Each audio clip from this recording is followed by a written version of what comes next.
네, 여우방에 오신 것을 환영합니다. 이렇게 스튜디오가 꽉 찬 적이 없었습니다. 상상클럽 파이널콜 김우신 차장, 우리투자증권의 정재훈 대리, 주식수도 이순복 주임께서 자리하셨습니다. 한양증권의 전소영 연구원께서는 오늘 하루 자리를 비우셨습니다. 세 분 어서 오세요. 네, 안녕하세요. 안녕하세요. 아니, 이렇게 남자 두 전문가가 자리를 채워줬는데 카메라에 다 들어갈련지 모르겠어요. 그러니까 오늘 ELMS의 거의 개편 한 달째인데 여우방이 아니라 늑대방인 것 같아요. 2200집으로 저희가 준비를 했어요. 아, 예. 네, 아니 PDP 안에 계시다가 어떻게 이렇게 나오셨어요? 반갑습니다. 네, 반갑습니다. 뭐 늑대방이라는 표현보다 황소방이 더 좋을 것 같습니다. 예. 네.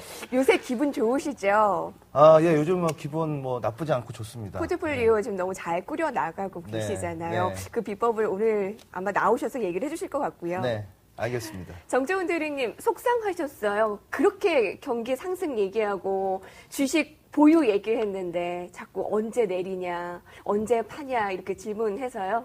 전화가 계속 왔는데요. 네. 전화 올 때마다 좀 울컥울컥 하더라고요. 네. 그런데 이제 또 여기 나와서 또 저 해야 할 일이 있으니까 또 좋은 얘기 있으면 계속 말씀드리도록 하겠습니다. 네, 정재훈 대리께서는 주도주 계속 보유 의견 주신 바가 있습니다. 이순복 주임님, 네. 이 두 전문가의 그 별명이 있잖아요. 뚝심. 뚝심이. 참 오늘의 시장 파악을 어떻게 했는지 궁금합니다. 자, 먼저 김우신 차장님, 네. 오늘장 한마디요? 오늘 좀 한마디 말씀드리면 신세계를 경험하는 설레임이라고 표현을 좀 해드리고 싶습니다. 새로운 도전을 할 때는 항상 그 설레임을 갖게 되고 새로운 세계를 맞이할 때는 항상 설레임을 갖게 합니다. 이 조심스럽게 새로운 세계를 맞이하거나 아니면 과감하게 맞이하거나 사람 스타일에 따라서 틀린데요. 오늘 장은 좀 조심스러웠었죠. 그래서 이 오늘 장의 그런 장중 조정은 조심스러운 설레임이었다고 볼 수가 있겠고요. 어제하고 그저께 같은 경우에는 과감했지 않습니까? 2200선까지 한 번에 축 쳐 올리는 모습. 이런 모습들은 상당히 과감한 그런 모습들이었다. 따라서 새로운 시장, 2200이라는 아무도 가지 못했던 그런 시장을 도전하고 있는 현재 시점에 과감함과 그 조심스러움이 잘 조화되고 있는 그런 모습이다라고 저는 이번 시장에, 오늘 시장에 대한 모습을 좀 말씀을 드리고 싶습니다. 이순복 주임님. 네, 저는 오늘장 한마디를 정말 달라라는 걸로 한마디 해봤는데요. 많은 전문가분들이 예전이랑 틀리다 이런 말씀을 많이 하시는 것 같아요. 근데 저는 이런 말씀 드리면은 왜 쟤는 재수없게 이렇게 장 좋은데 이런 얘기 이렇게 하실지 모르겠는데 그 누군가 하나는 좀 이렇게 좀 더 갈 수 있지만 뭔가 이거는 한번 짚고 가자라는 그런 관점으로 정말 다른지 한번 체크를 해봐야 될 것 같고요. 그 정말 다른지는 이따가 별별 랭킹에서 한번 총괄적으로 말씀을 드리겠습니다. 예. 이순복 주임님께서는 어떻게 보면 지금 지수 상승에 워낙 긍정론이 많고 네. 이렇게 건사에서 목표 주가를 올리고 좋은 상황에서 약간 어떻게 보면 틀어진 방향일 수도 있어요. 네. 그런 것들 우리가 좀 조심해야 되는 것도 좀 잘 파악해 주시죠. 예, 그러니까 저도 사실 이번 주에 조정을 조금 더 갈 거라고 시황을 생각했는데 의외로 너무 강했고 그 강한 게 조금 강한 게 아니라 워낙 강하다 보니까 저조차도 진짜 이거 가는 거 아니야라고 생각할 정도인데 그래서 오늘 조금 더 진지한 내용들을 좀 많이 갖고 왔기 때문에요. 좋은 와중에 이거는 한번 짚고 가자 꼭 체크해 보셨으면 좋겠어요. 반론 있으면 두 전문가님 같이 얘기해 주시고요. 저희가 오늘 특별히 준비했는데요. 뜨거운 업종입니다. 한 분 한 분께서 내가 좀 피력할 만한 업종을 얘기를 해 주시는 건데요. 먼저 김우신 차장께서 가지고 온 오늘의 이 업종입니다.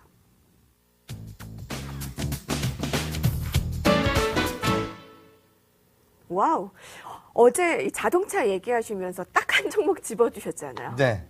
오늘. 근데 오늘 또 이게 어떻게 보면 연장상이네요. 네, 그렇습니다. 뭐 시황관이나 투자 전략관이라는 것이 뭐 하루아침에 뒤바뀌는 것이 아니기 때문에 늘 소신 있는 말씀을 좀 드리고 있는데요.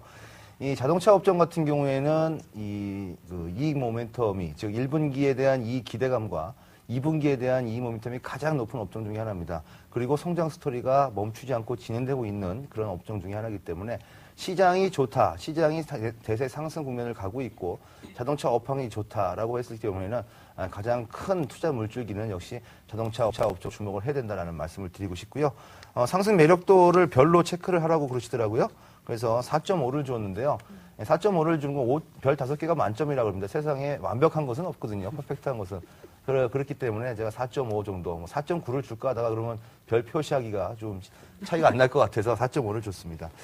이 한국 자동차의 역사를 지금 새롭게 쓰고 있다라고 보시면 될 것 같습니다. 우리나라가 포니를 처음으로 수출하면서 세계 시장에 자동차를 알렸는데요. 지금은 뭐 세계 시장에서 이 완성차 메이커로서는 거의 이 글로벌 메이커와 어깨를 나란히 하는 그러한 정도까지 성장을 했는데 그 성장하는 속도가 상당히 빠르게 성장해주는 그런 모습들을 보여주면서 상당히 우리나라 자동차 업종은 저력이 있었고 과거에도 그랬고 지금도 그렇고 그렇다면 앞으로도 그럴 것이다라고 저는 이제 보고 있는 거고요. 자동차가 왜 성장 스토리에 들어가냐라는 말씀을 좀 드리겠는데요. 네. 보통 자동차가 한번 이 풀체인지, 모델을 풀체인지하는 주기가 4에서 5년 정도 풀체인지를 합니다. 풀체인지를 하게 되게 되면 새로운 소비가 계속 일어나는 거죠. 그렇기 때문에 이 자동차라는 것이 결국은 소비재거든요. 경기에 따른 그런 소비재인데 그 경기에 따라서 새로운 소비를 할 수 있도록 계속 새로운 신차들을 출시를 하는 겁니다. 그런데 자동차라는 것이 우리가 집에다가 거의 모셔두고 있는 뭐 TV라든지 아니면 냉장고라든지 아니면 뭐 가구나 어떤 이런 가전제품처럼 이 외부에서 전혀 볼 수 없는 그런 부분들이 아니고 주로 밖으로 지금 나가면서 나오는 그런 그 소비재라는 얘기죠. 그렇기 네. 때문에 모델이 지금 뭐 보시면 자동차 10년 타기 뭐 연합회 이런 것들도 있지 않습니까? 그럼에도 불구하고 저도 뭐 마찬가지로 10년 타고 싶죠. 재활용을 하면서. 근데 그렇지 못하는 것들이 10년 된 차를 지금 타고 다니면 아무래도 좀 왠지 좀 이상하지 않습니까? 그런 느낌이 계속 들기 때문에 소비 트렌드를 계속해서 만들어주는 게 바로 자동차 회사들이라고 볼 수 있겠거든요. 그렇기 때문에 이 자동차 업종은 계속해서 소비를 이어가는 거고 특히나 요즘에는 이제 라인업이 아주 잘 돼 있지 않습니까? 즉 이제 면허를 막 따는 그런 그 사회 초년생부터 시작을 해서 진짜 연세 지긋하신 할아버지, 할머니 수준까지 모두 다 타고 살 수 있는 모든 업종을 전 연령대로 아우를 수 있는 풀 모델, 그 라인업을 갖추고 있기 때문에 이 자동차 업체 입장에서는 계속해서 그런 그 풀 라인업에 대한 그런 연령대에 맞는 공략을 계속 시도할 수 있다는 부분이고요. 또 한 가지는 이제 스마트화되고 있죠. 자동차가 엄청나게 똑똑해지고 있습니다. 제가 제일 처음에 차를 샀던 차가 프레스토 아멕스거든요. 아마 기억하실지 모르겠습니다. 그 차를 본네트를 열어보면요. 그냥 땅바닥이 보입니다. 허전합니다. 아무것도 없는 캐브레테밖에 없는 그러한 차를 처음으로 타고 다녔던 차인데 지금 보면 딱 열어보면 아주 멋있지 않습니까? 최첨단 장치가 모두 다 부착이 돼 있고 즉 인간이 점점 이 생활을 해가면서 점점 더 편리하게 그 자동차가 겉으로 보기에는 엄청나게 편리하고 단순한 것 같지만 그렇게 개발하는 데 있어서는 벌써 30년이라는 세월이 흘러가면서 점점 발전되고 있다는 얘기거든요. 조금 더 지나면 이미 지금 오토크루즈라고 그냥 뭐 정속주행하는 그런 시스템도 있는 것처럼 우리나라에서는 물론 현실적으로 그렇게 맞지는 않습니다만 이제는 좀 지나면 그냥 운전기사 없이도 아마 자고 있으면 목적지까지 가는 자동차가 나올지도 모르겠다라는 생각이 듭니다. 이렇게 똑똑해지는 자동차가 점점 더 소비 패턴에 맞고 우리 국민들의 생활 수준이 높아지면서 이러한 그 부분에서 점점 성장 스토리를 이어가고 있다라고 보고 있고요. 네. 또 한 가지는 뭐 종목 현대차 아까 말씀하셨으니까 현대차가 작년에 소위 말해서 이제 저는 이제 보통 지인들한테 얘기할 때 현대차가 큰형이라면 기아차는 작은 동생이라고 얘기를 하거든요. 큰형이 작은 동생 작년에 많이 밀어줬습니다, 사실. 왜냐하면 작년에 신차를 기아차가 대거 출시를 했죠. 포르테부터 시작을 해가지고 K5, K7까지 출시를 해주고 형이 점잖게 뒤로 물러나 있다가 이제 마지막부터 이제 아반떼 그리고 소나타, 그랜저 이렇게 지금 출시를 하고 있는 모습인데 그런 부분은 뭡니까? 그동안 이제 형이 워낙 큰 나무가 돼 있었기 때문에 그 형에 대한 후광을 동생한테 양보를 했다. 그런 그 양보한 복을 올해는 현대차가 받을 것이다라고 저는 보고 있고요. 그 부분이 이제 올해 실적부터 나오겠죠. 숫자로 나오는 게 중요하니까 1분기 실적은 자동차가 사실 1분기는 비수기입니다. 왜냐하면 연초에는 잘 안 사거든요, 자동차들을요. 근데 비수기임에도 불구하고 현대차의 매출이 약 9% 정도 전분기 대비해서 늘어날 것 같고요. 영업이익은 20%가 넘게 늘어날 것 같습니다. 2분기에는 이제 본격적으로 이제 영업을 하는 그런 시기인데 2분기 실적은 사상 최대 실적이 나올 것으로 예상이 되고 있고 또한 이익률도 높아질 것이다라는 부분. 그래서 제가 만약에 자동차 업종에 투자를 한다면 뭐 현대차, 기아차, 뭐 모비스 다 좋습니다. 저라면 현대차를 딱 찍어서 살 것 같고요. 지수 대비 확실한 초과 성과를 달성하지 않을까 싶습니다. 그래서 그래프 잠깐 준비했는데요. 한번 보겠습니다. 검정색으로 지금 보시는 그래프가요. 자동차 업종을 나타내는 KLS 자동차 업종의 호동이 차트입니다. 보시면 3월 초부터 기억하시는 것처럼 일본에서 지진이 났을 때 우리 시장이 조정을 보였습니다만 지금 3월 초부터 거의 뭐 늘림없이 계속해서 황소가 뿔로 지금 치받는 모습이 지금 나타나고 있죠. 반면에 종합주가 지수 차트를 보시게 되면은 좀 늦었죠. 3월 말부터 지금 올라오고 있습니다. 저런 모습만 보더라도 현재 시장에서 확실한 성과의 퍼포먼스를 보여줄 수 있는 업종 중에 하나가 바로 자동차 업종이다라고 말씀을 드리고 싶습니다. 마치 자동차의 역사를 보는 듯한 모습이었습니다. 과거부터 또 앞으로 일어날 미래까지 판단을 해주셨는데 네. 뭐 최근에 있었던 일만 얘기를 해보자면 자동차에서 워낙 잘 팔리고 네. 그 미국에서 네. 그리고 또 일본의 반사 이익도 있고 네. 호재들이 너무 많기 때문에 요새 자동차 애널리스트들이 그야말로 살만 난다라고 하더라고요. 네. 근데 보유하고 계신 분들은 지금 보유가 맞는데 네. 새롭게 진입하시려는 분들이 지금 맞나? 이거에 대해서는 지금 의견이 애널리스트 사이에서 엇갈린단 말이에요. 네.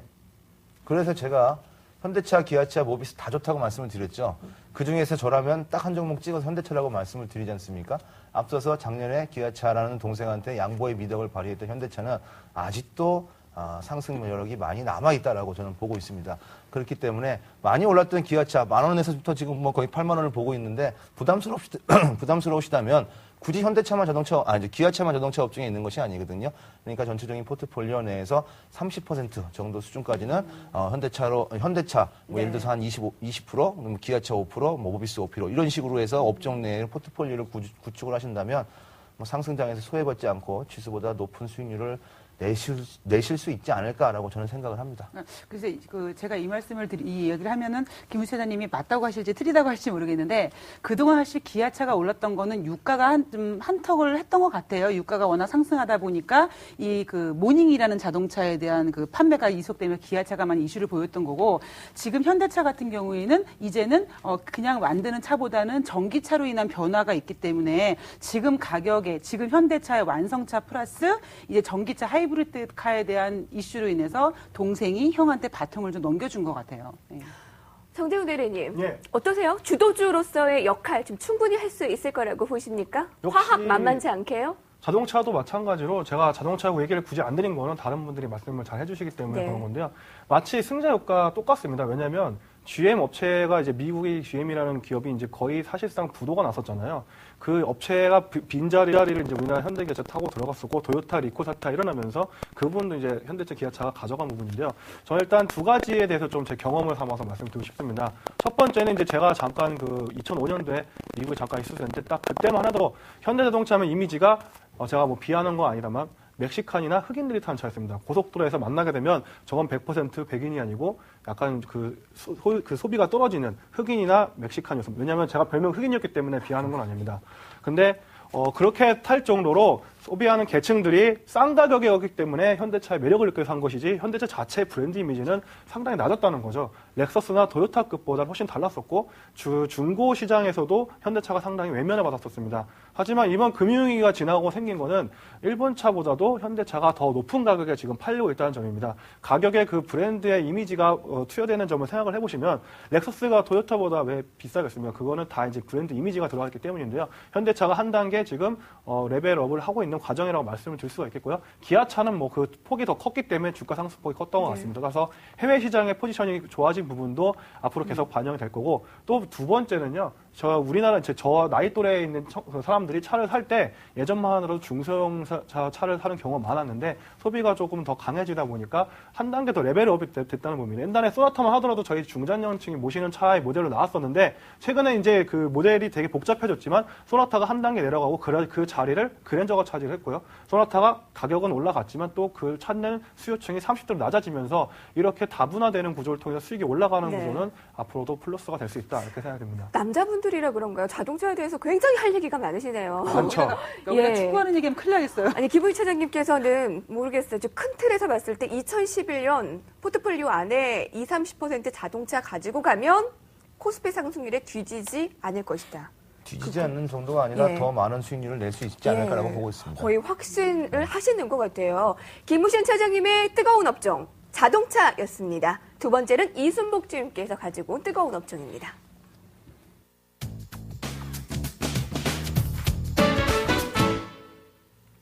오늘 증권이 많이 올랐습니다만 뭐 증권은 워낙에 소외를 많이 받았기 때문에요. 아니 오늘 발키리에서 증권 파헤쳐 주신다고 하시지 않았어요? 그러니까 참고로 시청자 여러분께는 양해를 구한다면 오늘 이제 늑대방을 맞이해서 우리 김우시 차장님이 화면에서 튀어나오셨잖아요. 그러니까 조금 더 좋은 말씀을 많이 듣기 위해서 일단 발키리를 오늘 접었고 대신에 제가 시청자 여러분한테 증권주 얘기를 하겠습니다라고 해서 이제 그러니까 발키리 같은 별별 랭킹이 돼버렸는데요.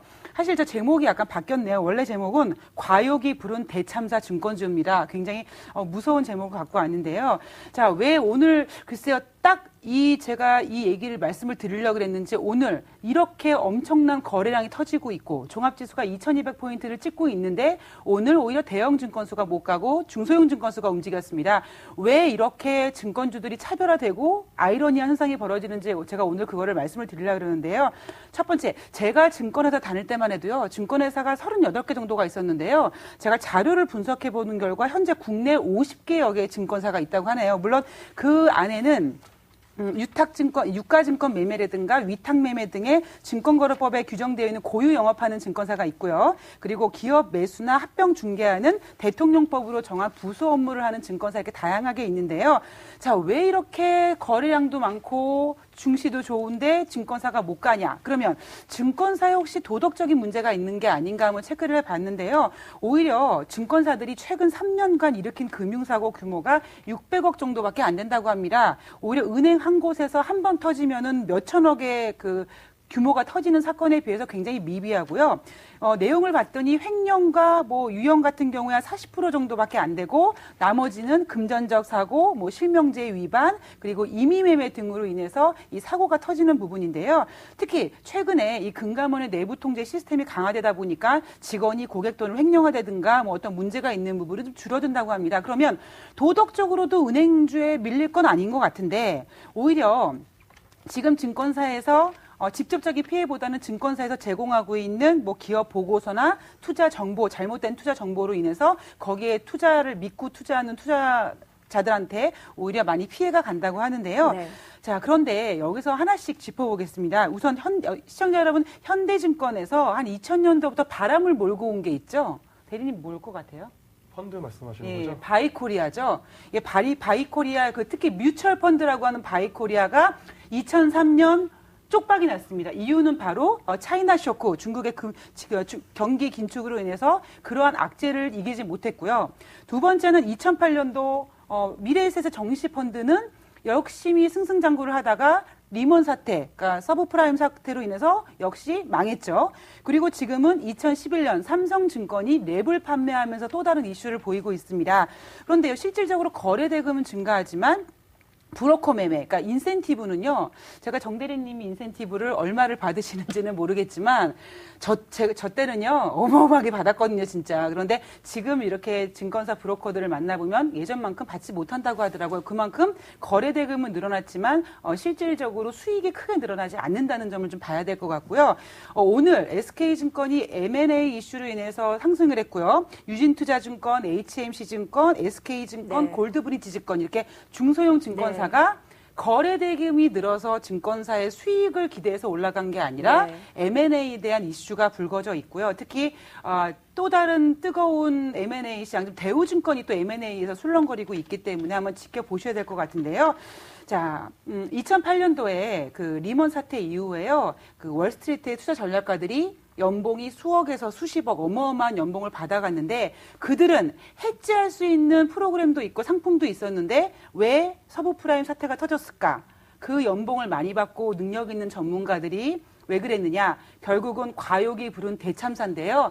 지금 오늘 중소형 증권사는 역시 M&A한 이슈로 종목별로 움직일 거고요.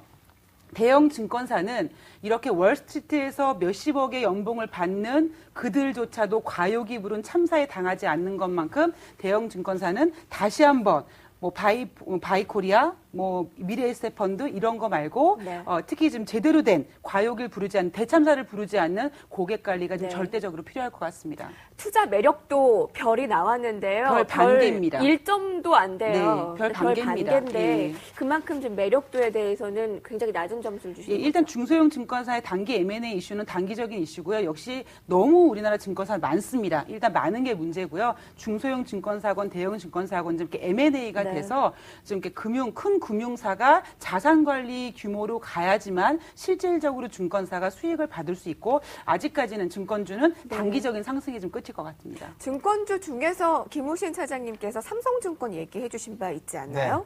그렇습니다. 앞서서 증권주 오늘 M&A 때문에 올랐다고 말씀하셨는데 이 M&A 이슈에 대한 부분은 뭐 저도 우리 이승보 주님하고 뭐 비슷한 생각입니다. M&A 이슈가 계속 불거지고 있는데요. 사실 증권회사를 소유하고 싶은 회사들이 어떤 그룹이겠습니까? 금융회사 내지는 대그룹일 거란 말이죠. 근데 한번 따져보겠습니다. KB금융 있습니다. 증권회사가. 우리 투자증권 다니시지만 우리 금융도 있죠. 하나금융도 있습니다. 현대그룹도 있고요. 현대도 네, 있고 네. 삼성도 있고 대우도 산업은행이 지금 가지고 있고요. 없는 그룹이 딱 그냥 제가 언뜻 생각나기에는 롯데 하나밖에 없거든요. 네, 그렇다면 굳이 M&A가 된다면 롯데그룹이 아마 증권회사를 하나 M&A 하지 않을까 싶은데 그 와중에서 SK증권이 오늘 M&A 이슈가 나왔다는 네. 거면 SK그룹이 증권회사를 팔겠다는 얘기거든요. 제 생각에는 뭘 안 팔 것 같습니다. 그렇기 때문에 네. 이 M&A 때문에 증권주가 올랐다는 것은 그냥 단발성인 이슈가 아닌가 싶고요. M&A 증권주를 보실 때 향후 네. 성장성만 보시면 될 것 같습니다. 제가 왜 지금 웃었냐면요. 제가 1999년도에 대우증권 다닐 때 대우 사태가 터졌잖아요. 그때 대우증권을 매각한다 나왔을 때 과연 어디로 넘어갈까 이슈가 됐는데 그 롯데증권 회장님이 그렇게 금융회사를 갖고 싶다는 욕심이 있었다. 그래서 그러면 대우증권이 롯데증권 되는 거야? 그러면서 이제 우리가 농담으로 야, 껌 만들던 회사한테 우리 팔려가는 거야. 막 그렇게 해서 그런 적이 네. 있었거든요. 그게 네. 10년이 지났는데도 이슈가 되네요. 그래요. 지금 증권에 대해서는 M&A 이슈로 오른 부분이 있었는데 그 부분은 단기적으로 그칠 것이라는 것이 공통적인 의견이었고요. 정재훈 대리님 한 말씀 해주셔야죠. 간단하게 들어볼게요. 지금 증권도 얘기를 해줬습니다만 네. 또 궁금한 것이 은행과 보험이거든요. 예, 예. 간단하게 한번 들어볼까요? 일단 은행보험은 지금 뭐 앞으로도 상승 여력이 좀 적어 보이고요. 말씀드렸죠. 우리금융에 13,000원 정도 가면 사볼만 하지만 나머지는 아직 접근하지 말아야 됩니다. 그리고 증권주는 제가 저번에도 말씀드렸지만 지금 장 자체가 외국인이 주도하고 있는 장이기 때문에 개인 매수세가 아직 들어오지 않고 있습니다. 이게 이제 증권주가 뜨려면 2007년 같은 현상이 벌어져야 되죠. 외국인이 계속 주가를 올리면 개인들이 나중에 펀드나 랩을 가입을 해서 기관 자금이 커지게 되고 또 그 기관 자금이 커져서 지수가 올라가게 되면 그때부터 개인 매매가 붙기 네. 때문에 아직 그 단계가 한참 남아있기 때문에 아직은 네. 증권주는 아닙니다. 잠시만요. 보험에 대해서 그러면 두 전문가의 의견이 좀 갈려요. 아, 그렇습니까? 좀 더 가야 된다고 했는데 사실 지금 이수목 지원님께서 슬그머니 외국인들이 매집하고 있다고 관심 가져보자 네. 했거든요. 네, 특히 이제 5월 달에 금리 인상 앞두고 이제 다음 주에 움직일 거라고. 한 말씀 해주세요. 아, 근데 금리 그 보험주가 되게 애매한 것 같아요. 저는 그냥 성격이 좀 급해가지고 이렇게 가는 좀 업종들 잘 좋아하지 않는 편이라 이제 개인적인 생각을 말씀드리는 거고요. 네. 금리가 또 인상하게 되면 또 채권 가격에 깎여서 손실나는 부분도 있기 때문에 이거저거 따져보면 아주 플러스 되는 건 잘 모르겠습니다. 네, 뭐 성향의 차이가 되겠네요. 예. 빨리 정재훈 대리님께서 가지고 온 뜨거운 업종 볼까요? 어떤 업종 가지고 왔을까요? 함께 보시죠.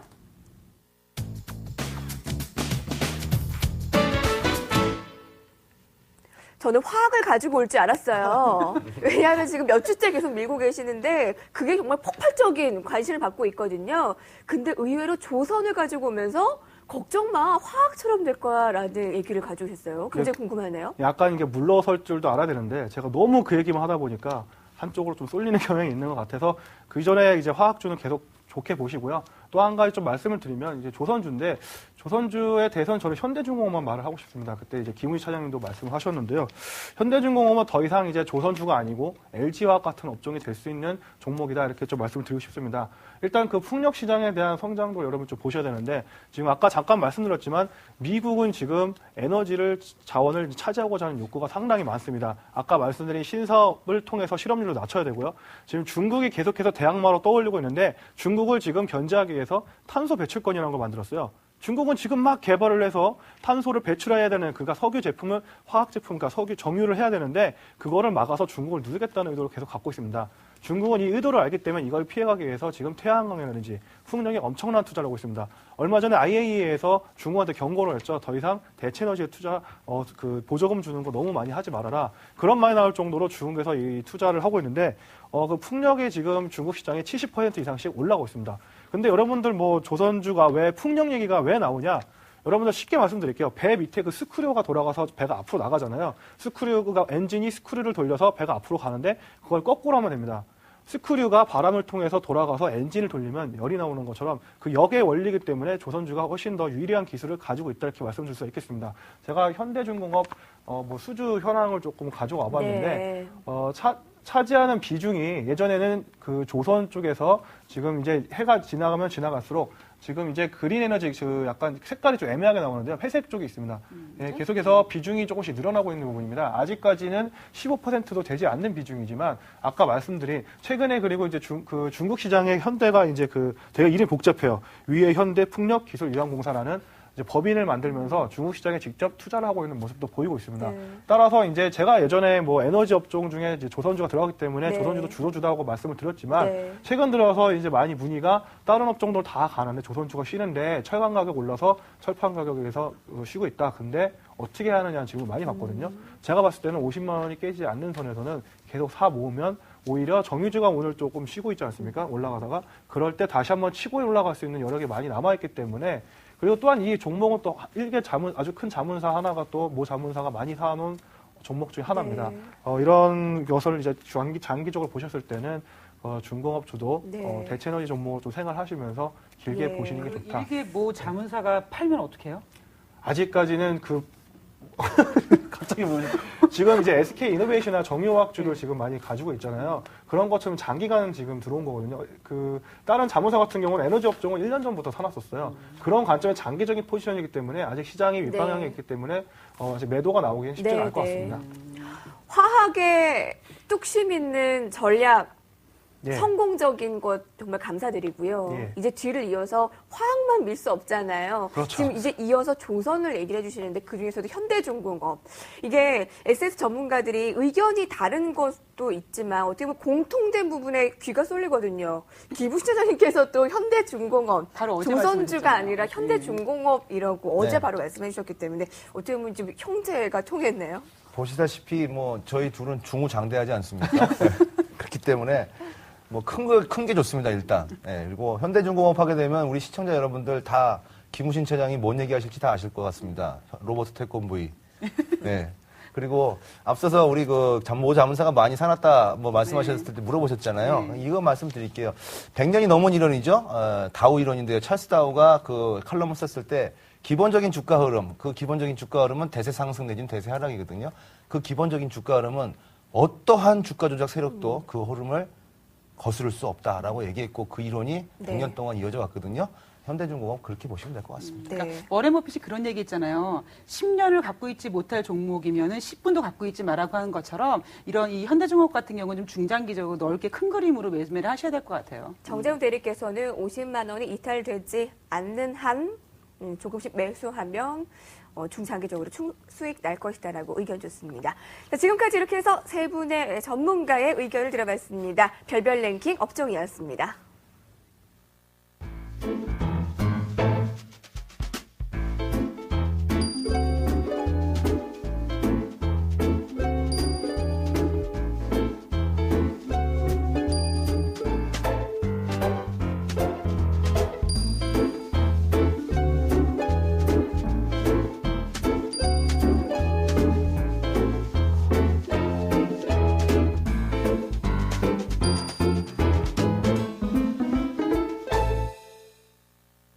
네, 여러분. 오늘 밤의 미국 증시 휴장입니다.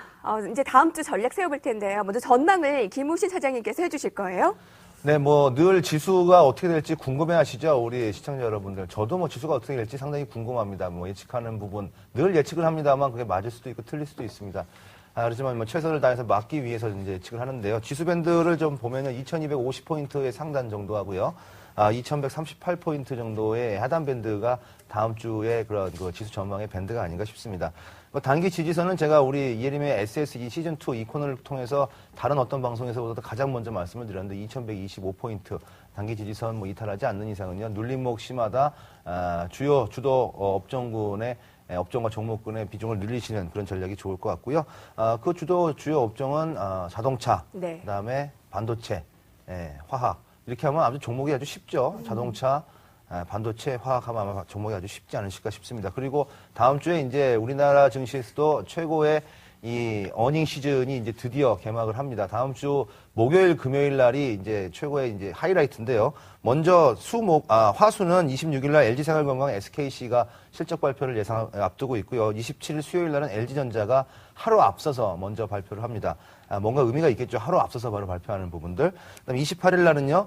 목요일인데요. 삼성, SDI, 하이닉스, 현대제철, 현대건설, KB금융, LG생명과학, 동부화재 이런 종목들 각 업종을 대표하는 기업들이 28일 목요일 날 실적 발표를 하고요.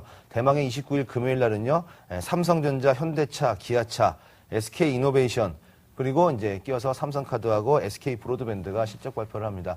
보통 이렇게 실적 발표를 하게 되면은 또 2분기 전망, 앞으로의 그런 전망들에 대해서 프리뷰를 하게 되거든요. 네. 실적 발표 이후에 그런 이들 종목들의 흐름 한번 관심을 갖는 그런 한 주가 됐으면 좋겠습니다. 설정해주신 그 지지선을 이탈하지 않는 한 좀 보유와 긍정적인 시각 유지한다는 것이고요. 네. 다음 주에 이제 본격적인 정말 어닝 시즌이네요. 그렇습니다. 예, 이순복 주임님께서도 이제 전략 세워주셔야 될 텐데 네. 어떤 거 중점적으로 보고 계세요? 그러니까 다음 주에는 지금 김 시장님께서 말씀하셨던 것처럼 거의 IT의 실적의 거의 피크라고 할 수 있는데요. 그리고 이제 오늘 미국장이 쉬고 성금요일이 맞이하면 다음 주에 나올 지표에서 아마 소비자 지표 같은 건 잘 나올 겁니다. 미국 사람이 돈을 열 거기 때문에. 그리고 5월 초를 맞이해서 제가 어제 대리님 말씀드렸는데, 그러니까 중국에 관련해 노동절 관련해서 중국에서도 약간 소비 시즌이 돌아오고 있는 것 같은데요. 지금 문제는 과연 IT 실적 이후에 5월장을 뭘 준비를 해야 되나라고 했을 때 오늘 그 첫 스타트를 끄는 게 바로 증권사 M&A인 것처럼 이제 하이닉스 M&A도 있고요. 그런 굵직굵직한 M&A가 실적에 대한 바통을 좀 물려받을 것 같고요. 그 대신 하나 염려되는 부분은 역시 지금 유가 상승으로 해서 오늘 커피 믹스를 먹어도 된장녀다 이런 얘기가 나오는 것처럼 물가 상승률도 올라가고 있고 유가도 올라가고 있고 과연 멘트에서 나오는 2분기 실적이 어떻게 될 건지 잘 체크를 하시는 것도 좀 주요 포인트를 잡으셔야 될 것 같습니다. 네, 정재훈 대리님만 보면 이 주식 저 주식 쫓아다니는 것보다는 지금은 네. 주도주 보유하는 것이 상승장의 수익을 얻는 것이다라는 것이 떠오르는데 네. 전략을 어떻게 세워주실까 궁금하네요. 일단 그 외국인들이 산 배경을 보면 제가 아까 자료를 말씀을 드렸는데 아까 제가 지나가는 바람에 안 나왔는데요. 인텔 실적을 발표하면서 놀랄 만한 게 있었습니다. 30% 정도의 영업이익이 올라갔는데 그중에 영업이익의 매출의 40%가 아시아 시장에서 나왔어요. 그리고 나서 외국인들이 대만 시장과 우리나라 시장을 샀거든요. 그게 의미하는 것은 IT 시장 자체를 여기 나와 있죠. 아시아 쪽에서 60% 이상이라고 잘못 말씀드렸는데 60% 이상을 매출액이 나왔습니다. 엄청난 부분을 이제 아시아 쪽에서 나왔다는 얘기인데요. 이러고 나서 우리나라 시장에 대한 매수가 들어왔습니다. 그 얘기는 대만 시장과 우리나라처럼 IT 비중이 높은 시장을 샀다는 얘기는 IT 시장의 업종이 높은 시장 자체를 다 사버렸다는 얘기예요. 따라서 이런 부분에 대해 외국인 매수가 기조가 이어질 수 있기 때문에 시장은 계속 긍정적으로 좀 보고 있고요. 저는 이제 말씀드렸습니다만 아까 이제 정유화학은 한 50% 정도 포트폴리오에 담아 있고 나머지 20% 정도는 중국 관련주든지 건설주 그리고 이제 그 조선주가 또 추가 하락하게 되면 살 예정입니다. 거기를 중장기 포트폴리오 가져가고 있고 나머지 한 20% 정도는 주도주 내에서 단타를 치고 있습니다. 결론적으로 이번 주 오늘 같은 경우는 금호석유화학을 또 장초에 샀는데 그게 또 이렇게 가는 것처럼 그런 그 포트폴리오 안에서 움직이신다면은 좀 계속해서 좋은 수익률이 나지 않을까 생각됩니다. 제가 한 가지만 더 말씀을 드릴게요. 지금 좀 중요한 포인트가 우리 신용잔고가 계속 늘어나고 있는데요. 아무리 지수가 더 갈지라도 우리가 아까 제가 2003년도 2008년도 말씀드렸던 것처럼 항상 깨지는 건 개인 투자자니까요. 장이 좋은 건 좋지만 하나 신용에 대한 이런 준비는 좀 철저히 하셔야 되고요. 돌발악재가 터졌을 네. 때 신용 갖고 계신 분들을 견디기 어려우시니까요. 네. 계좌 잔고 좀 잘하셨으면 좋겠습니다. 네. 상승장의 끝을 보는 심정으로 우리 세 분의 전문가 다음 주에도 힘내주십시오. 자, 지금까지 상상클럽 파이널콜의 김우신 사장님, 주식소녀 이순복님, 그리고 우리 투자증권의 정재훈 대리였습니다. 고맙습니다. 고맙습니다.